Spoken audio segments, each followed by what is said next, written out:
A very common topic, really, in any sporting endeavor is goal setting.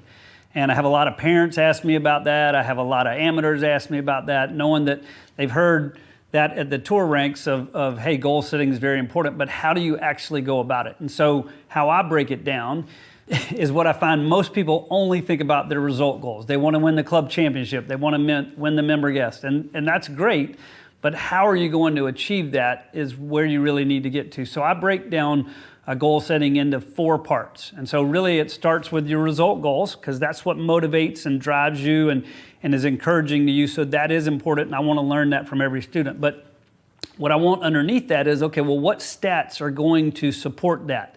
How many greens do you need to be hitting? How many putts are you taking per round? Those types of things. And we have strokes gained, but most people don't have strokes gained. Only the tour players have that. So I don't use strokes gained a ton unless I'm working with the tour players. With all my juniors and all my college players and all my amateurs, I want them to just be able to keep up with basic stats, fairways and greens and putts per round, which, anybody in the audience can do. So you have result goals. This is what I want to achieve. Statistical goals. This is kind of where I was last year, and here's what I'm looking to improve this year. Then you would have process goals. So a process goal, let's say the statistical goal is to go from 8 greens in 2023 to 12 greens in 2024.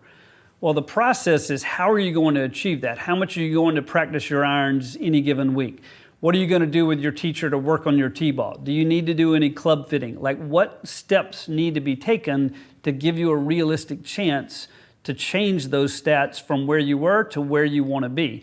And then underneath the process that says, this is how many times I'm going to do it per week, or this is what it's going to look like in January and then February, would be a schedule. And so when I'm with my players, we're basically mapping out a schedule for how they would lay that out.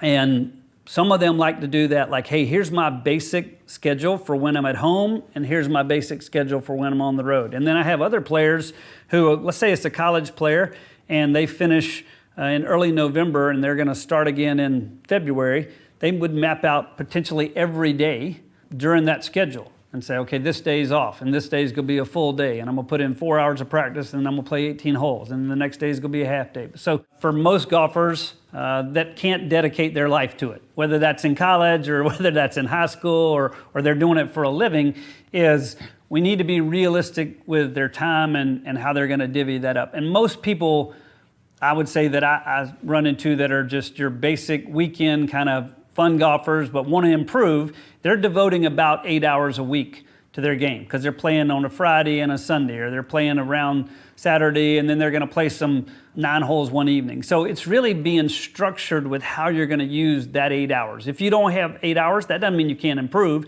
It means structure your 4 hours and be really efficient with it.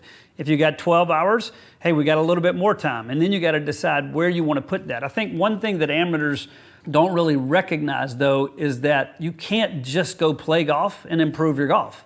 I mean, you have to work at it, and you have to work at it in a manner that is trying to improve the goals we've already set. So if you're like, hey, my putting is not going well, and I really want to improve my putting, but all you do is go play every week, your putting is probably not going to improve a whole lot, So that's the way I try to help players understand, is if we know what we're trying to improve, then we can dedicate some specific amount of time to it each week, even if it's only 30 minutes 4 times a week. If you work on your speed control, that's going to improve your score. So that's how I would think about it.